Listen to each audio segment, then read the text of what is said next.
et nous entamons un nouveau chapitre qui est l'histoire intérieure des églises protestantes. Donc, pas simplement en France, nous avons vu surtout, jusque maintenant quand nous avons parlé du protestantisme du XVIIe siècle, nous avons vu l'histoire des réformés français essentiellement, nous allons voir maintenant sur un plan beaucoup plus général, sur un plan européen. Le premier point qu'il nous faut ici signaler, c'est ce qu'on appelle la controverse arminienne.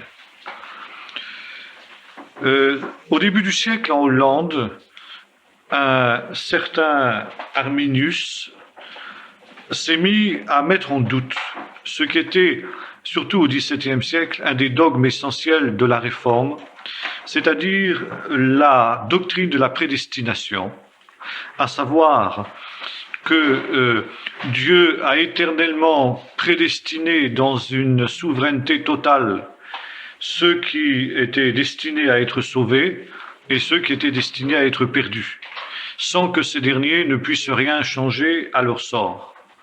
Et que, à partir du moment que donc Christ était mort uniquement pour les élus et non pas pour le monde entier, ce qui est évidemment anti-biblique.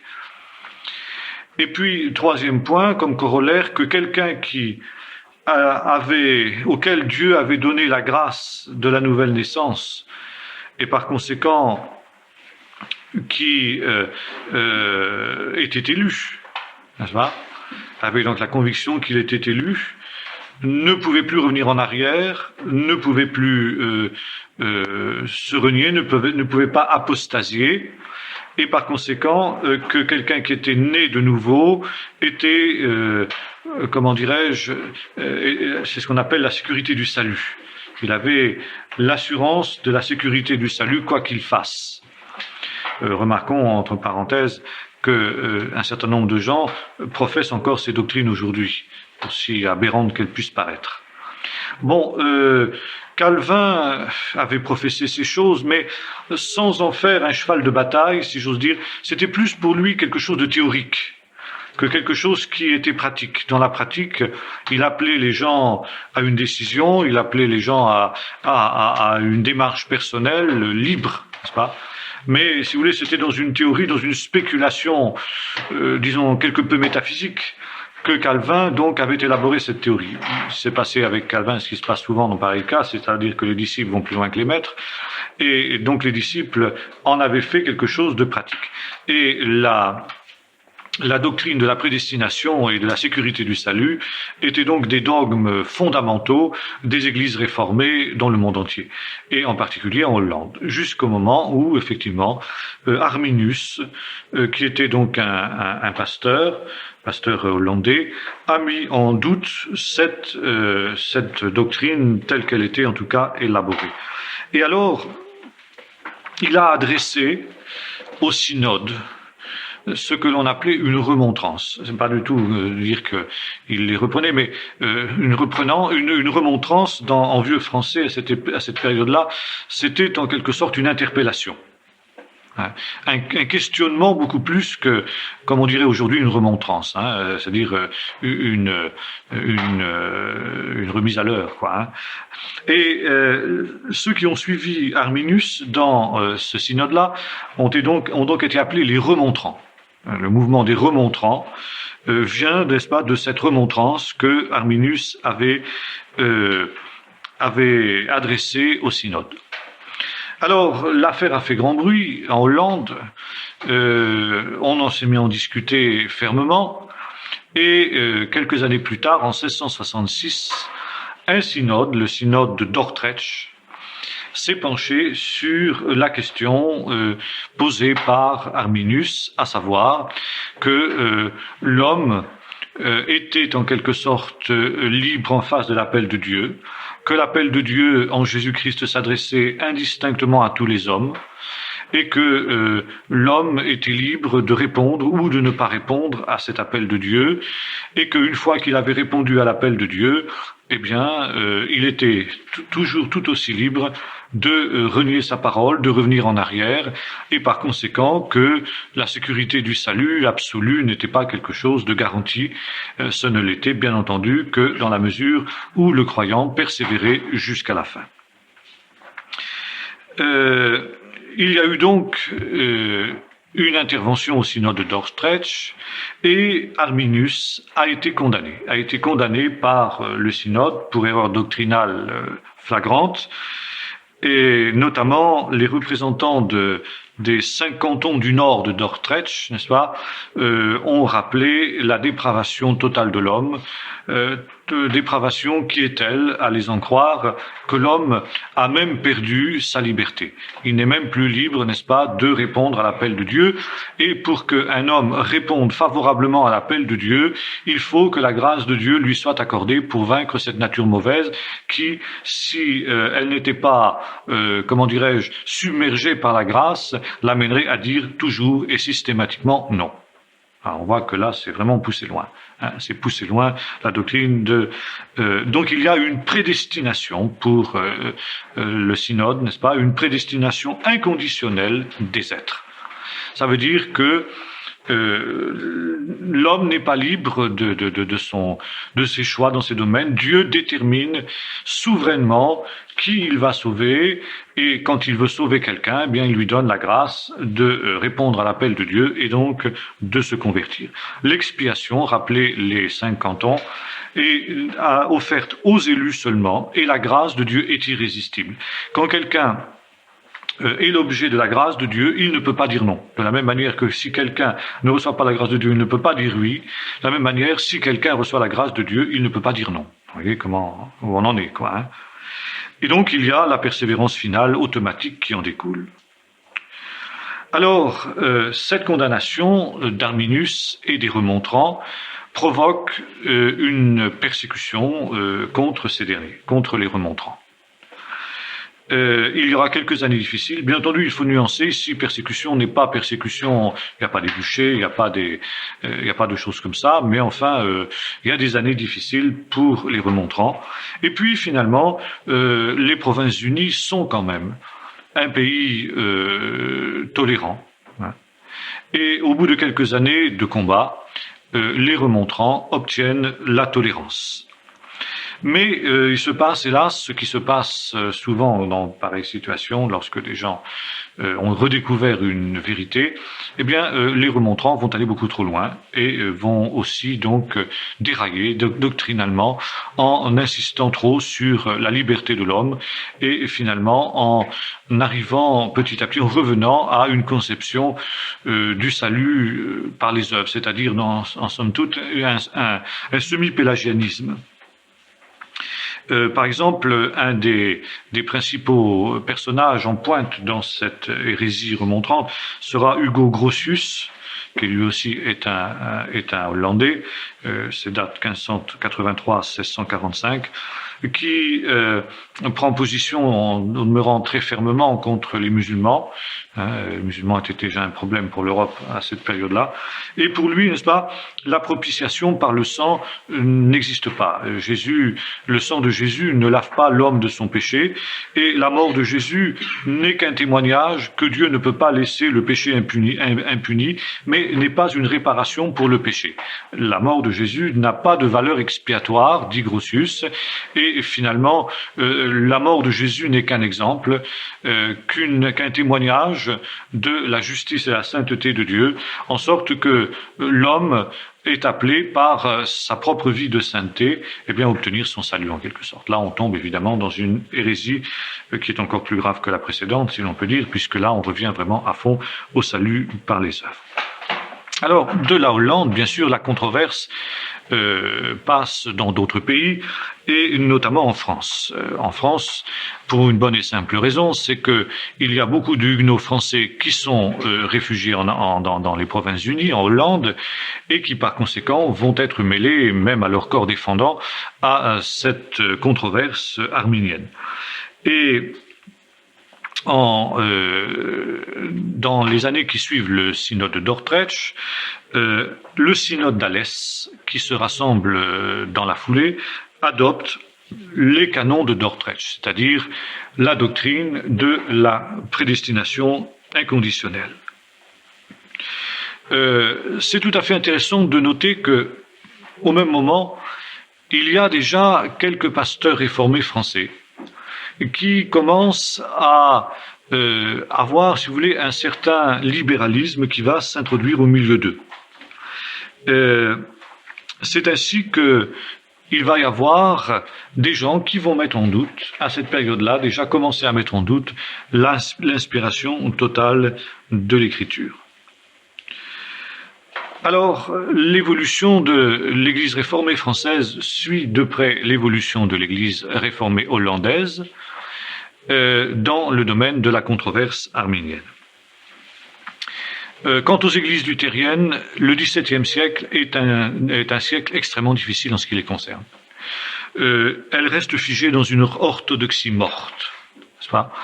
Et autant au siècle précédent, les églises luthériennes sous Luther donc étaient vivantes, autant au XVIIe siècle, après la mort de Luther, eh bien c'est la mort aussi, c'est la mort de l'église luthérienne, qui n'est plus qu'une église nationale comme les autres. Maintenant, de Hollande et de France, la controverse arminienne qui ne touche pas les églises luthériennes. Elle ne les touche pas en Allemagne parce que, encore une fois, dans cette orthodoxie morte qui est la leur, les églises luthériennes ne sont pas du tout perméables à ce genre de controverse. Pour eux, il y a une doctrine qui a été fixée par Luther une fois pour toutes, qui est pratiquement l'égale de la Bible, et on ne touchera pas à une virgule de ce que Luther a élaboré. Par conséquent, Luther avait aussi une vision de la prédestination qui se rapprochait de celle de Calvin, sans être pour autant aussi outrancière, et finalement, on reste dans cette vision-là, dans les églises luthériennes. Par contre, il va en être différemment dans le monde anglo-saxon, où précisément la doctrine arminienne va provoquer toute une série de réactions en chaîne, et un essor, nouvel essor de l'Église d'Angleterre, de manière générale, et plus particulièrement aussi, hélas, son corollaire, des nouvelles divisions. Ça, c'est les choses.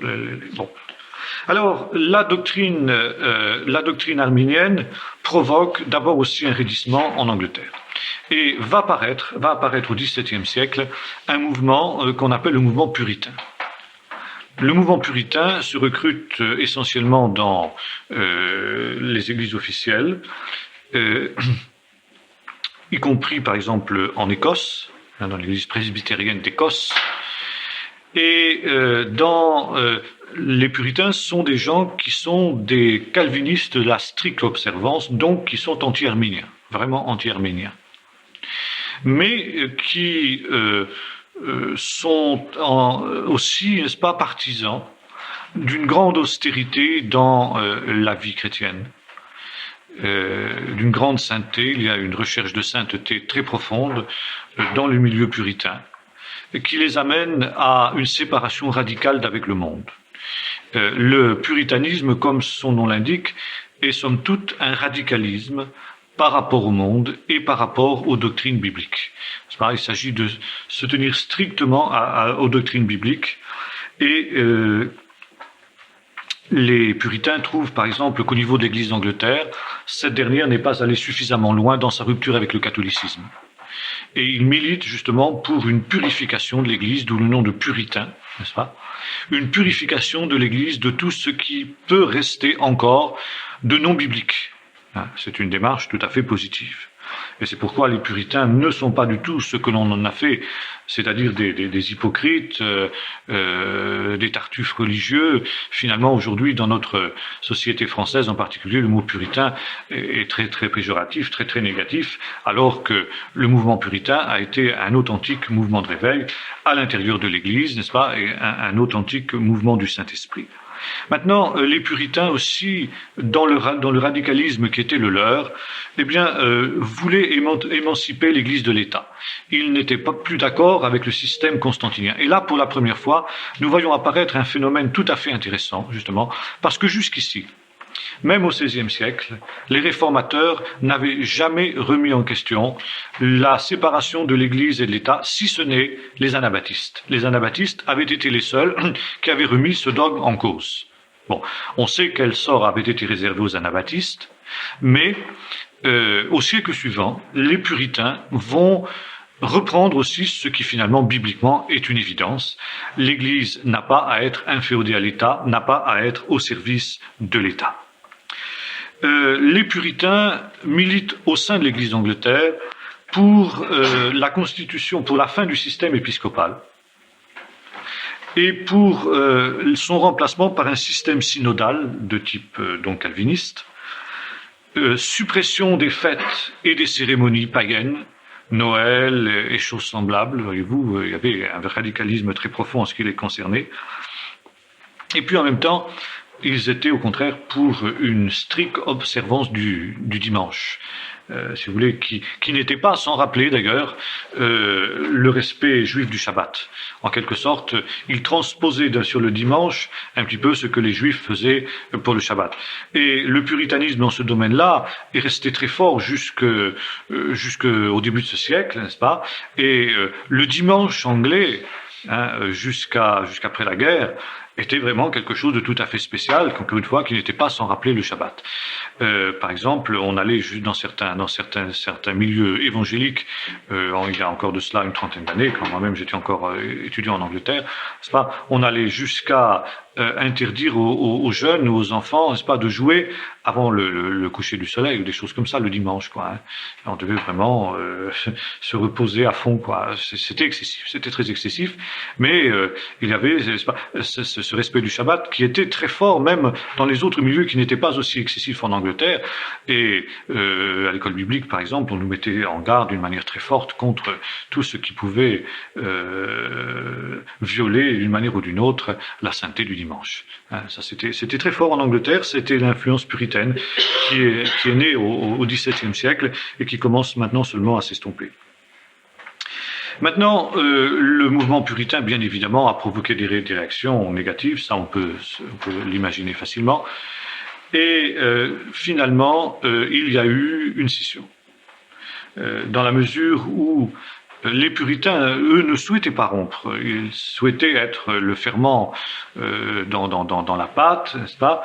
Mais un certain nombre de puritains, s'impatientant, trouvant que l'évolution de l'Église d'Angleterre ne se faisait pas suffisamment vite ni exactement selon leurs vœux, ont décidé de rompre avec l'Église d'Angleterre. Et c'est ainsi qu'est né le mouvement des congrégationalistes, les églises congrégationalistes, ou les indépendants, si vous voulez, c'est presque ces deux mots qui sont pratiquement synonymes, et qui sont nés donc à ce moment-là. Il y a, en fin de compte, déjà à la fin du siècle, n'est-ce pas, la première église congrégationaliste a été fondée en 1580 à Norwich, et puis en 1602, à Londres, n'est-ce pas, la première église congrégationaliste a été créée. Qu'est-ce que c'était que le mouvement congrégationaliste? C'était, si vous voulez, les idées puritaines qui étaient donc réalisées concrètement. Et notamment quant à l'ecclésiologie, quant à la structure de l'Église, les églises congrégationalistes avaient rompu complètement avec l'État, donc avec l'Église d'Angleterre, et chaque congrégation, chaque église, donc appelée congrégation en anglais, était autonome, était indépendante, ça veut dire qu'elle s'administrait elle-même, pardon. Elle avait son propre conseil, elle avait ses anciens, elle élisait son pasteur, et à la limite, n'est-ce pas, n'avait pas besoin, en tout cas, de contact, de relation avec les autres églises. Et si relation il y avait avec les autres églises, elles ne pouvaient être que des relations de type fraternel. Le mouvement des congrégationalistes ou des indépendants va aussi évoluer. Et il va évoluer dans un sens théologique, sous l'influence notamment des Ménonites hollandais. Il y a, pendant toute cette période, des contacts très étroits entre l'Angleterre et la Hollande. Ce sont, en Europe, les deux grandes puissances protestantes, mis à part l'Allemagne, mais l'Allemagne, nous l'avons vu, est figée sur le plan spirituel, tant et si bien que, à cette période-là, les deux ailes marchandes du protestantisme sont l'Angleterre et la Hollande. D'autre part, n'est-ce pas, ces pays sont liés aussi par les vicissitudes politiques qu'ils traversent, qui les amène à mener un combat commun, notamment contre la France de Louis XIV, en sorte que cela aussi provoque des rapprochements. Et c'est ainsi qu'en 1632, une église congrégationaliste décide d'abolir le baptême des enfants et de ne conférer le baptême qu'aux adultes qui en font officiellement la demande. En cela, ils reprennent la pratique des églises ménonites de Hollande, mais ils l'introduisent au sein donc des églises anglaises. Et 1632, en Angleterre, est la date officielle de la naissance des églises baptistes. Les églises baptistes sont au départ des églises congrégationalistes qui vont donc adopter le baptême des adultes. La première chose que font les baptistes anglais, c'est justement d'entrer en contact avec les ménonites de Hollande, et c'est ainsi que la première église baptiste donc envoie en 1640 en Hollande un de ses pasteurs, Richard Blouret, qui lui-même va baptiser le pasteur Blackcock et 54 membres, n'est-ce pas, de la première église baptiste. Il y aura un premier service de baptême de 54 personnes, dont le pasteur lui-même. Alors ça, c'est quelque chose de tout à fait important parce que ce mouvement baptiste va être appelé à se développer considérablement dans les années qui suivent, non seulement en Angleterre, en Hollande, mais également, comme nous aurons l'occasion de voir, surtout aux États-Unis, qui commencent à être colonisés à cette période-là. Nous allons voir dans un instant dans quelles conditions. Mais le mouvement congrégationaliste qui naît en Angleterre du réveil puritain va avoir une autre conséquence. Alors une chose aussi à dire, avant de laisser les baptistes, c'est que les premiers baptistes sont aussi calvinistes. Aujourd'hui, la plupart des baptistes et des évangéliques sont arméniens, mais à l'époque de la création du mouvement baptiste, les baptistes étaient des calvinistes de la stricte observance. La théologie en dehors du baptême était une théologie calviniste. Alors, le mouvement baptiste va secréter lui-même une nouvelle dissidence, si j'ose dire, avec George Fox. George Fox, 1624-1691. George Fox, en 1647, dans une église congrégationaliste de type baptiste, va faire une expérience spirituelle profonde. Il reçoit une révélation de Dieu qui l'amène à se convertir. Et cette expérience l'a tellement marqué, l'a tellement bouleversé, que George Fox va considérer que la chose la plus importante dans la vie chrétienne, c'est l'expérience. George Fox, en outre, qui est né anglican dans la ville de Drayton, dans un milieu puritain, très influencé par le baptisme, c'est un cordonnier, n'est-ce pas? Un simple cordonnier. Il a 11 ans quand il se convertit.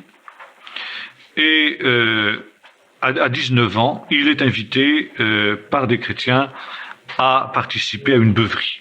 Vous allez me dire, c'est un petit peu curieux que des chrétiens puissent inviter quelqu'un à participer à une beuverie, mais hélas, on en a des exemples modernes. Voilà. Bon, alors George Fox, qui avait fait une expérience profonde avec le Seigneur, est profondément blessé par cette invitation qu'il décline bien évidemment, mais qui l'amène à se poser une question, dire mais alors si c'est ça les chrétiens, où va-t-on? C'est sa démarche. D'autre part, George Fox se rend compte qu'il y a des doctrines divergentes dans les églises. Bon, il y a l'église anglicane, il y a l'église presbytérienne, il y a les églises congrégationalistes, il y a les églises baptistes, etc. Bon, il ne sait plus trop comment se situer dans tout cet ensemble. Alors, il recherche le conseil de pasteurs, et puis finalement, il est déçu par ce qu'on lui dit. Et en 1646, alors qu'il a 22 ans, il décide de ne compter que sur Dieu. Plus s'attendre au conseil des hommes, mais s'attendre au conseil de Dieu. Et notamment, comme il a fait une expérience avec le Seigneur à 11 ans, au moment de sa conversion, il se dit que le Dieu qui s'est révélé à lui quand il avait 11 ans peut aussi le conduire maintenant par son esprit, lui donner son conseil, notamment par une lumière intérieure. Et petit à petit, donc, George Fox est amené à rechercher de plus en plus ce qu'il appelle cette lumière intérieure, c'est-à-dire une communication directe avec Dieu, Et cette recherche forcenée et excessive, n'est-ce pas, de l'expérience l'amène petit à petit à délaisser la Bible. Et l'expérience intérieure de Dieu qu'il pense faire, n'est-ce pas, par ses rencontres avec Dieu, réelles ou supposées, l'amène petit à petit non seulement à délaisser la Bible, mais aussi à considérer que la doctrine n'a pas d'importance. Vu qu'il se trouve confronté à tant et tant de doctrines diverses, eh bien, il considère qu'il faut relativiser la doctrine. Et à partir de ce moment-là, pendant 40 ans, George Fox va prêcher ce qu'il pense avoir découvert. Il le fait avec une grande conviction, c'est un prédicateur de talent, et l'action du Saint-Esprit se fait sentir pendant qu'il prêche, tellement que ses auditoires, saisis par le sentiment de la présence de Dieu, de la sainteté de Dieu, se mettent à trembler. Même ses contradicteurs, il en a de nombreux. Par exemple, il va prêcher pendant 40 ans en Angleterre, bien sûr, en Écosse, en Hollande, et puis ensuite il ira même jusqu'en Amérique. Alors il a des méthodes évidemment d'évangélisation un peu discutables. Par exemple, il entrera facilement dans une église, quelle qu'elle soit, un dimanche matin, il interrompt le prédicateur, il le pousse hors de la chaire, il se met à prêcher à sa place. Bon, faut comprendre que le procédé n'est peut-être pas tellement apprécié par les pasteurs en question et qu'il a donc des controverses. Il sera emprisonné d'ailleurs plusieurs fois pour avoir profané un service religieux en cours, n'est-ce pas, de cette manière-là. Bon, alors on cite le cas où un jour justement il entre comme ça dans une église, il met le pasteur de côté, puis il commence à prêcher, et le pasteur, bien entendu, proteste. Et puis à ce moment-là, le pasteur est saisi d'un tremblement terrible, n'est-ce pas, l'action du Saint-Esprit se fait sentir. Et c'est pourquoi on va appeler les disciples de George Fox les Quakers, c'est-à-dire les trembleurs, littéralement, les trembleurs. Bon, alors, George Fox est emprisonné pour blasphème public. Il connaîtra d'autres emprisonnements nombreux pour cette même raison. Bon, George Fox aussi, dans sa doctrine, refuse le service militaire et le serment. D'ailleurs, en cela, agissant un petit peu comme le faisaient les anabaptistes. Et il est totalement allergique à toute forme d'organisation, surtout d'organisation religieuse. Il s'oppose à toute forme d'organisation. Pour lui, l'Église doit être un lieu absolument informel. Il refuse toute référence au ministère ordonné. Il refuse tout sacrement. Et donc, il crée un mouvement qui est tout à fait informel, qui ne se rassemble que pour des moments de silence, chacun cherchant au-dedans de lui-même la lumière intérieure, comme il le dit, c'est-à-dire ce qu'il pense être la révélation de Dieu. Bon, George Fox épousera une certaine Margaret Full, qui était la veuve d'un juge, et il aura parmi les convertis nombreux de son ministère un certain William Penn, lequel William Penn sera le fondateur de la Pennsylvanie, donc aux États-Unis. Et les Quakers, persécutés justement pour les différentes raisons que nous avons évoquées, certains d'entre eux seront amenés à se réfugier aux États-Unis et donc à créer ainsi une société nouvelle.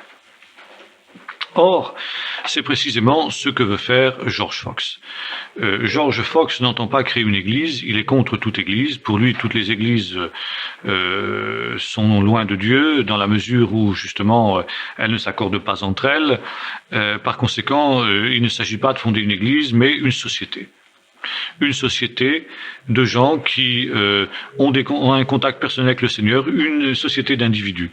Alors voyez-vous, là, nous sommes à fond dans une déviation évangélique qui, hélas, va faire des adeptes, non seulement au sein du mouvement Quaker, mais aussi qui va marquer, si vous voulez, profondément les églises évangéliques, même celles qui ne vont pas aussi loin que George Fox dans ce domaine-là, mais finalement la destruction de la notion d'église.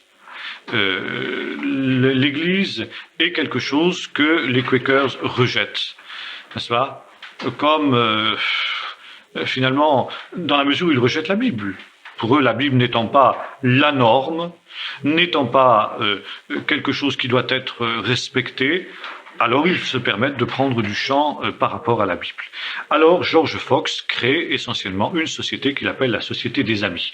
Et les Quakers ne s'appellent pas entre eux Quakers. Quaker, c'est un mot qui leur a été donné par leurs adversaires, ce qui est souvent le cas, comme le mot huguenot, comme le mot chrétien au début, n'est-ce pas? Ensuite, c'est récupéré, n'est-ce pas? En général, on assume après, n'est-ce pas? Cela avec fierté. Mais au départ, c'était pas cela. Et au départ, le nom qu'il avait donné à ses disciples, c'était tout simplement la Société des Amis. Bon, les amis, les Quakers, si vous préférez, seront persécutés. Et notamment, 245 d'entre eux vont mourir en prison pendant toutes ces années-là. Alors, ils se nomment amis, ou bien alors parfois enfants de Dieu, ou encore enfants de lumière, ou enfin encore aussi enfants de vérité. Puis ensuite, ils vont prendre le nom d'amis de la vérité, puis Société des Amis.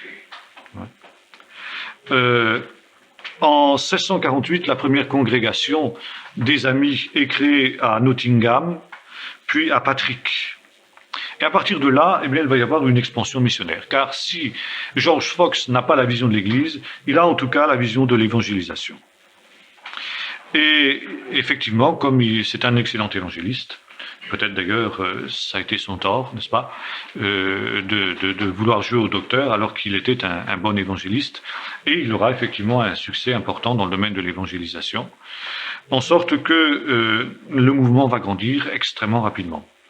Et en 1660, George Fox éprouve le besoin de structurer ce mouvement et de lui donner donc une assise. Il crée un synode présidé par Robert Berkeley, qui est le théologien du mouvement.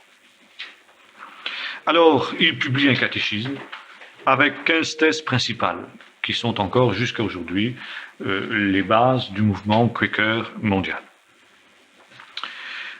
Pour lui, Dieu qui a fait le monde n'habite pas dans des temples faits de main d'homme. Par conséquent, il est contre toute forme de cléricalisme, toute forme de liturgie, etc. Et on peut lire la Bible, bien sûr, il n'est pas contre la Bible, mais la Bible ne doit pas être lue dans les églises, c'est chez soi ou dans les champs, n'est-ce pas, qu'il faut lire la Bible, c'est une relation personnelle et non pas communautaire, n'est-ce pas? Il y a l'idée même d'un culte communautaire lui est désagréable en quelque sorte. Par contre, il va développer, comme le font d'ailleurs les Quakers jusqu'à nos jours, une diaconie importante. L'aide aux pauvres, aux malheureux, qui va de pair justement avec son action missionnaire, en sorte qu'aujourd'hui les Quakers ont beaucoup d'actions caritatives de par le monde et sont considérés comme une des principales organisations religieuses de type caritatif. George Fox va mourir en 1691 en laissant derrière lui un mouvement florissant, mais hélas, qui est très éloigné,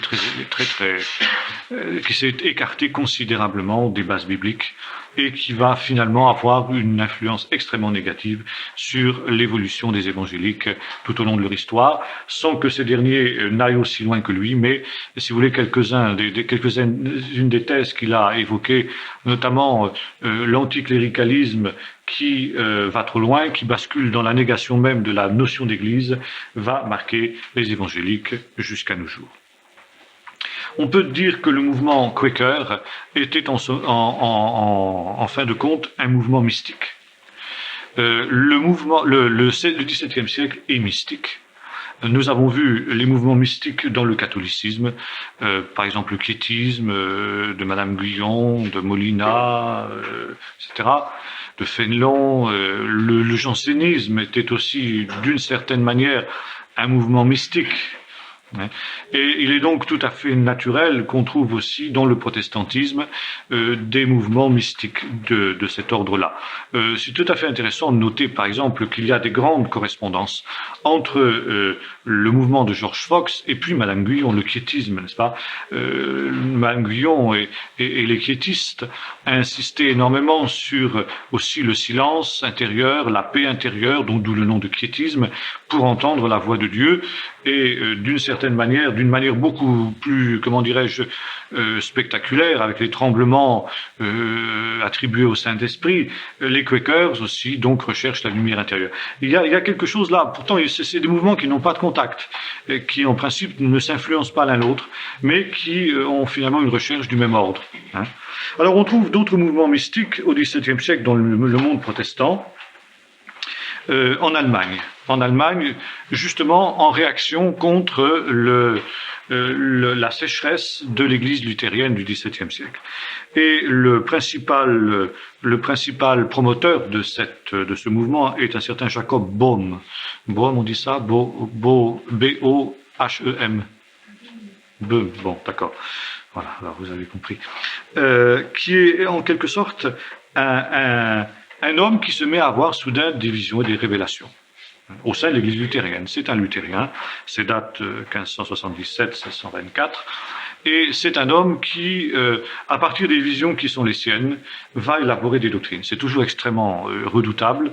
Dans le fond, c'est ce qu'avait fait George Fox aussi, d'une certaine manière. À partir de sa vision première, qu'il avait amené à se convertir, il va élaborer des doctrines qui vont s'éloigner de plus en plus de la Bible.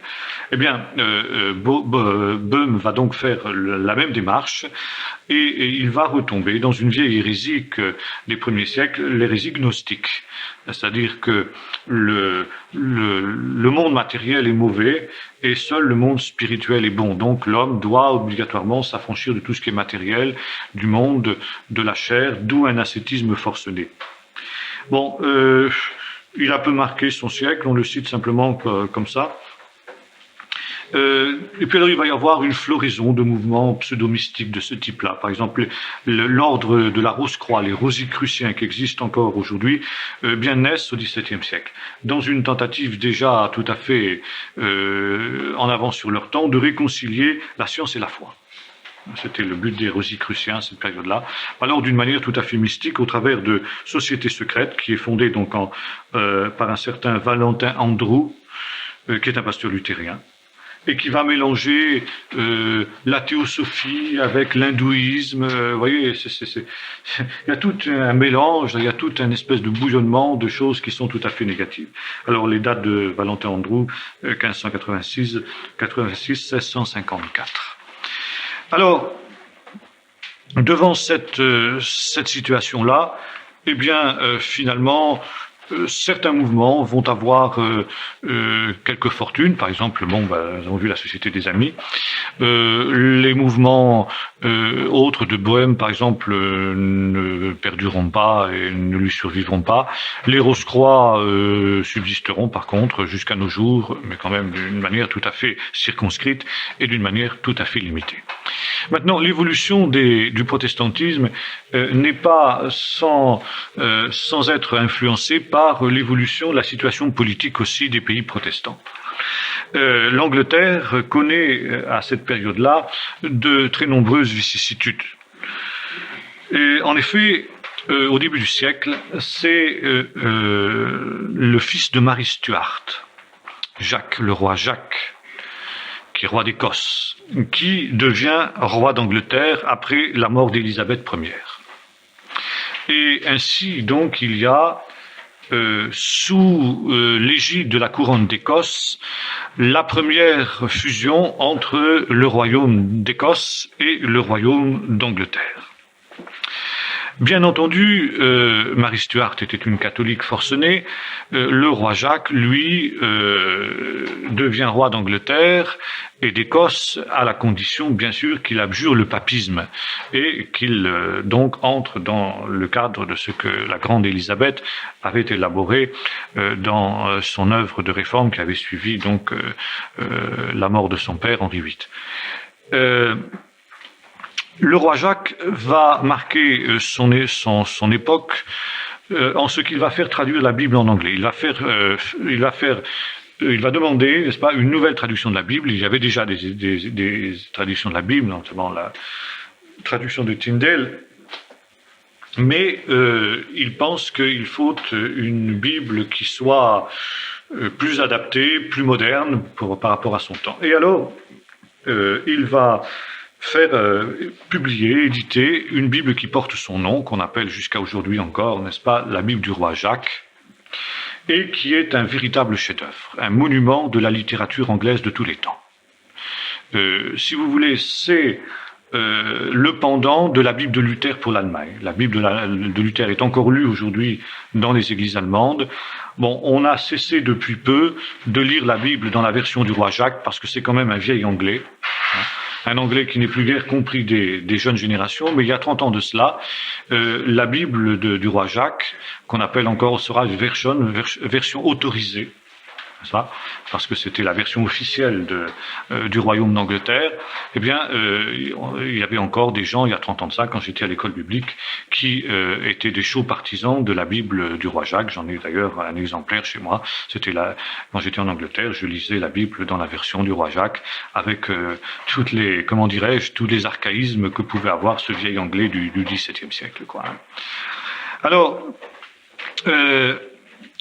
le deuxième point positif de l'œuvre du roi Jacques, c'est qu'il met au point dans l'Église d'Angleterre le système épiscopal.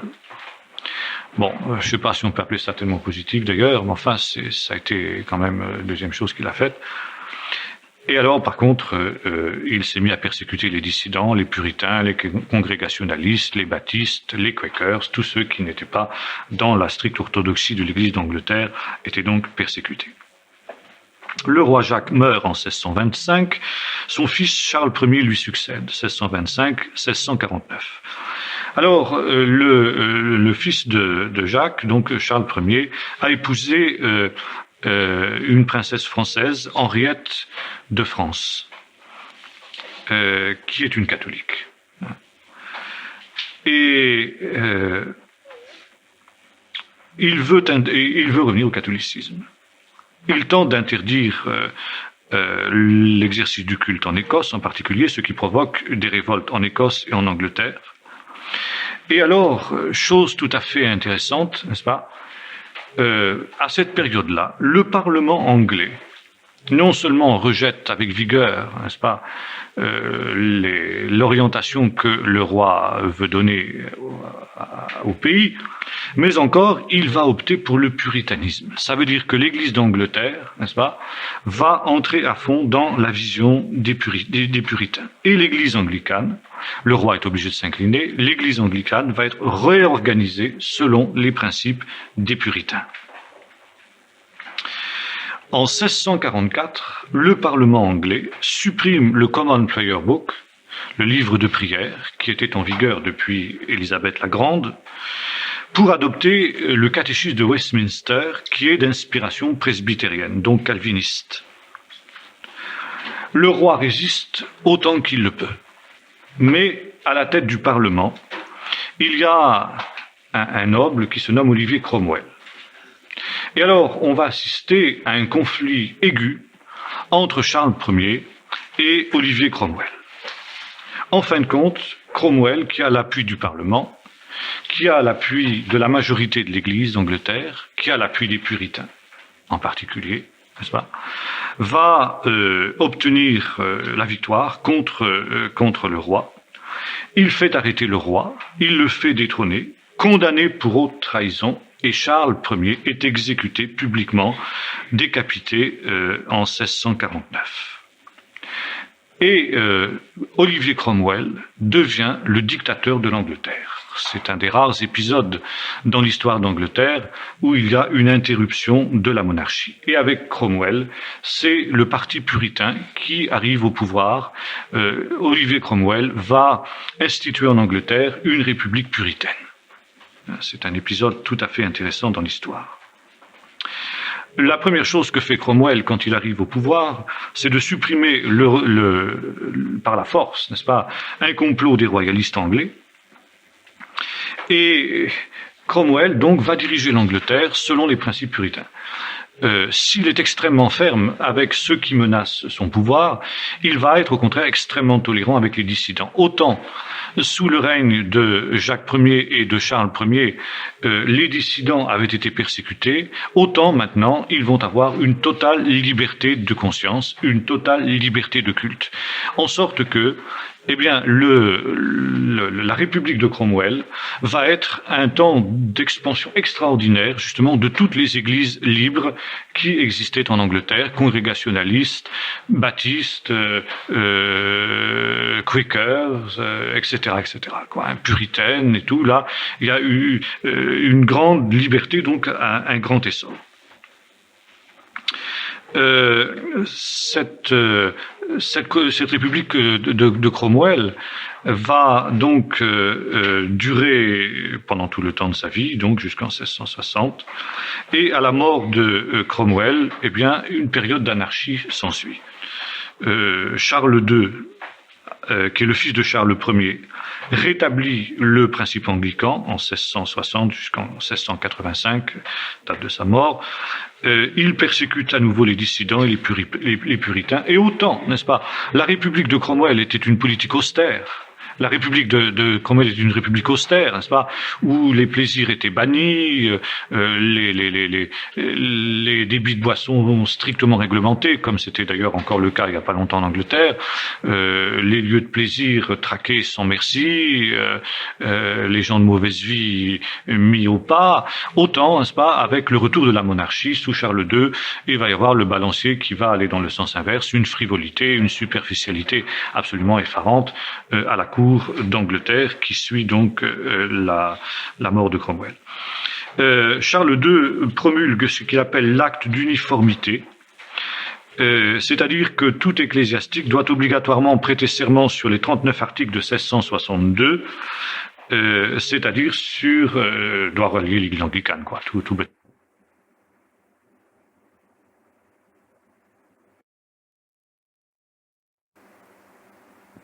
On peut dire que toute autre église que l'église anglicane est mise hors la loi par Charles II. Son frère Jacques II lui succède en 1685 jusqu'en 1689.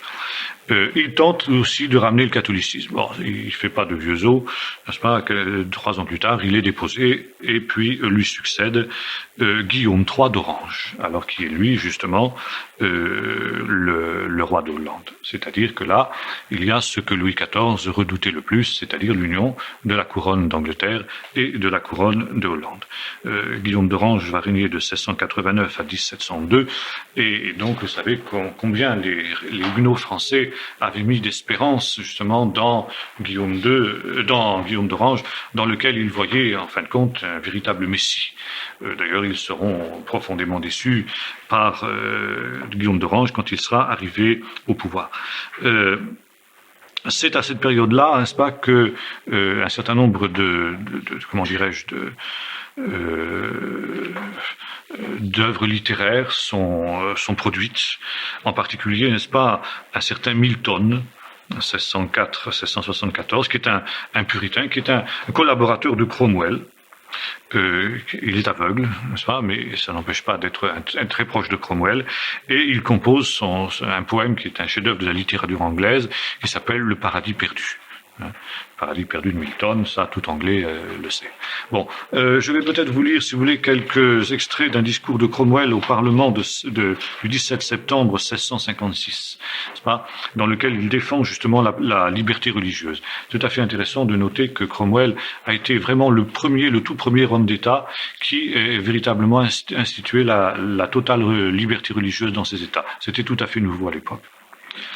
Nous nous sommes efforcés, dit-il, depuis le dernier Parlement, de montrer au pays que tous les hommes pieux, quelle que soit leur religion, doivent avoir la complète liberté de conscience, pour autant qu'ils vivent tranquillement et paisiblement. Nous ne voulons pas que la religion soit un prétexte pour prendre les armes et pour répandre du sang. Nous avons assez souffert de ces choses, et nous en avons volontiers souffert afin qu'on jouisse de cette liberté. Si on résiste à cela, quelle qu'en soit la raison, si on agit de telle sorte que cela conduise à des ligues, des intrigues, des factions, Dieu sait que nous n'aurons cure de savoir qui nous frapperont. même si par ailleurs l'on se conduit paisiblement ou d'une manière avenante. En vérité, je suis contre une liberté de conscience qui répugne à cette façon de voir. Mais celui qui veut vraiment confesser sa foi, qu'il soit anabaptiste, indépendant, presbytérien, soutenez-le au nom de Dieu aussi longtemps qu'il continue à marcher simplement devant Dieu, dans la reconnaissance et qu'il fait usage de sa liberté pour en jouir dans sa propre conscience. Car on l'a déjà dit, c'est là une chose essentielle pour laquelle on combat, tous ceux qui croient en Christ. La vraie religion consiste dans la foi en Jésus-Christ et dans la conduite qui correspond. Tous ceux qui croient au pardon des péchés par le sang de Jésus-Christ et à la justification par le sang de Christ, qui vivent de la grâce de Dieu et qui sont certains de cette foi, tous ceux-là sont les membres du Christ et la prunelle de ses yeux. Quiconque a cette foi, quelle qu'en soit la forme, doit avoir une telle liberté s'il vit paisiblement et sans préjugés contre ceux qui ont une autre formule. Nous sommes responsables de ces choses devant Dieu et il nous en sera demandé compte. Voilà. C'est la première déclaration, finalement, qu'on retrouve dans les droits de l'homme. Cromwell, dans ce domaine-là, est un véritable pionnier. Alors, il faut citer aussi, à cette période-là, l'œuvre magistrale de John Bunyan, 1628-1688. C'est un chaudronnier qui va devenir pasteur baptiste. Et il va être emprisonné par Charles II, qui traque tous les dissidents, on l'a vu tout à l'heure, et il sera emprisonné pendant 12 ans, pour avoir refusé de renoncer à prêcher. Il met le temps qu'il passe en prison, les 12 années qu'il passe en prison, pour écrire un ouvrage qui est devenu un best-seller pour des chrétiens du monde entier jusqu'à aujourd'hui, qu'on a dans la bibliothèque, j'imagine, Marc, et s'appelle le voyage du chrétien. Sous une forme allégorique, sous une forme imagée, n'est-ce pas, il évoque ce qu'est la vie chrétienne. Depuis, la conversion jusqu'à la mort. Et chose tout à fait intéressante, n'est-ce pas, ce voyage du chrétien a même eu l'heure de plaire à l'Église catholique, qui bien entendu s'est chargée de le censurer et de doter tout ce qui pouvait lui sembler. Mais sous d'autres titres, n'est-ce pas, il a circulé en milieu catholique, et je pense qu'il doit y circuler encore d'ailleurs, n'est-ce pas, comme une allégorie tout à fait intéressante justement de ce qu'est la vie chrétienne. Il faut dire que nous sommes là aussi dans une vision quelque peu mystique, qui va bien dans l'esprit du siècle, tant en Angleterre, donc au sein du protestantisme, que en France, par exemple, au sein du catholicisme. Donc, en 1662, nous avons vu, après la restauration et l'acte d'uniformité, pour ramener tout le monde dans l'église d'Angleterre, dans l'église anglicane, eh bien, il y a 2000 pasteurs dans toute l'Angleterre qui refusent de prêter le serment. Bon, ils sont déposés. 2000 pasteurs qui, du jour au lendemain, sont déposés. Bien évident que le nombre est trop grand pour qu'on puisse décapiter un tel mouvement. Et alors, les baptistes et les congrégationalistes, en particulier, commencent à faire un peu partout des réunions secrètes. Par exemple, Bunyan aura une église clandestine à Bedford, dont il sera le pasteur baptiste. Maintenant, ce qui est intéressant aussi, c'est qu'un certain nombre de baptistes, dont Bunyan justement, bien qu'étant baptiste, admettaient aussi le baptême des enfants. Ils pratiquaient les deux formes de baptême. Et c'est un fait intéressant de noter que jusqu'à aujourd'hui, il y a en Angleterre et aux États-Unis, dans les milieux baptistes, des gens qui admettent les deux formes de baptême. Et même au sein de la Fédération baptiste française, un certain nombre de pasteurs ne sont pas loin de partager ces vues-là, vues qui évidemment sont antibibliques et qui sont suicidaires dans le cadre justement d'une vision baptiste de l'Église. Maintenant, il y a un autre pays où la réforme va s'implanter, c'est l'Amérique du Nord. Nous sommes ici à l'époque, un siècle après la découverte de l'Amérique par Christophe Colomb, et le moment où la colonisation bat son plein. La colonisation, c'était d'abord la colonisation de l'Amérique du Sud par l'Espagne et le Portugal, donc le Portugal essentiellement, ce qui deviendra le Brésil, et puis l'Espagne, les autres pays d'Amérique du Sud, et puis alors l'Amérique du Nord va être colonisée un siècle plus tard par les Anglo-Saxons essentiellement et un peu les Français. Et la première vague, si vous voulez, de colons va partir d'Angleterre et de Hollande. Ce sont des gens, justement, qui vont partir au Nouveau Monde pour des raisons religieuses, parce que, justement, ils sont persécutés en Angleterre. Et c'est ainsi que les indépendants, les congrégationalistes, au moment où le roi Jacques interdit tous les cultes dissidents, accepte la décision du roi, mais lui demande l'autorisation de se rendre dans le Nouveau Monde pour y pratiquer librement leur foi. Et le roi Jacques II, c'est pas Jacques Ier, pardon, c'est Jacques II, leur donne la permission d'émigrer en Amérique. En 1620, un groupe de dissidents religieux, membres des églises congrégationalistes, arme un bateau, le Mayflower, fleur de mai, n'est-ce pas, avec lequel ils entreprennent la traversée de l'Atlantique sans espoir de retour, dans le but de créer dans le Nouveau Monde une colonie congrégationaliste. Ils partent de Plymouth, du port de Plymouth en Angleterre, et ils cinglent donc vers les Amériques, comme on dit à cette époque-là. Le voyage est extrêmement éprouvant, ça se passe plutôt mal. Et puis, en fin de compte, après plusieurs semaines d'une traversée difficile, donc ils posent le pied sur le sol de l'Amérique. Et les Américains, jusqu'à aujourd'hui, considèrent l'arrivée des pèlerins du Mayflower, des gens du Mayflower, comme l'acte de création des États-Unis d'Amérique. Dès qu'ils ont débarqué sur le sol américain, à Rhode Island, l'État de New York, ils se prosternent sur le sol de l'Amérique et bénissent Dieu de leur avoir donné cette terre promise. C'est en novembre, n'est-ce pas, de l'année 1620 qu'a lieu cette arrivée des gens du Mayflower. Et depuis ce jour, n'est-ce pas, depuis ce temps, ce jour est considéré comme fête nationale en Amérique. C'est ce qu'on appelle le Thanksgiving Day, le jour d'action de grâce, qui est fêté par tous les Américains, qu'ils soient religieux ou non, n'est-ce pas, comme véritablement l'acte de création de l'Angleterre. Il y a des festivités diverses sur lesquelles je passe, qui sont célébrées là-bas, mais qui marquent justement le début de ce désir de vivre dans la liberté religieuse. Ils veulent créer essentiellement une société, une église, une communauté qui soit pure de toute hérésie. Le premier hiver passé en Amérique est extrêmement difficile, extrêmement rude. Et finalement, le roi leur demande de payer malgré tout un impôt ecclésiastique qu'ils doivent envoyer en Angleterre pour pouvoir jouir des droits civiques.